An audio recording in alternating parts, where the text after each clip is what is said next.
napatunayan na walang sino man ang makakalusot sa batas sa paglalabas ng Sandigan Bayan ng arrest order laban kay dating Pangulo at ngayon Pampanga Representative Gloria Arroyo.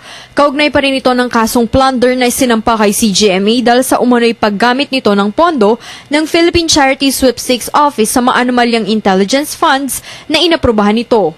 Ayon kay Senador Chafisto Guingona III, napatunayan na malakas ang ebidensya na inihain ng Senate Blue Ribbon Committee tungkol sa PCSO fund scam.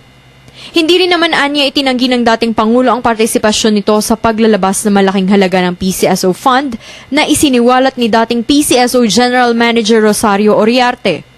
Sang-ayon sa batas, hindi maaaring magpiyansa ang sinumang napatunayan nagkasala sa kasong ang kaparusahan ay reklusyon perpetua o habang buhay na pagkabilanggo.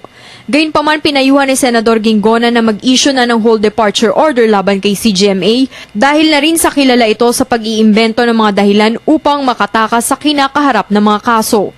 Samantala, agad na rin naghain ng motion for reconsideration ang mga abogado ng dating Pangulo kaugnay sa kasong plunder na isinampa ng Sandigan Bayan.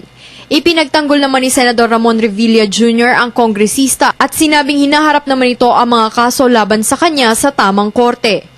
Ayon pa sa senador, kasalukuyang nakikipaglaban sa sakit si CGMA kung kaya marapat lang aniya na bigyan ito ng atensyon ng korte. Nilinaw naman ng senador na hindi niya sinasabing ipagwalang bahala ang kaso ng dating Pangulo, ngunit sana daw ay bigyan ito ng konsiderasyon habang hinaharap niya ang mga ito.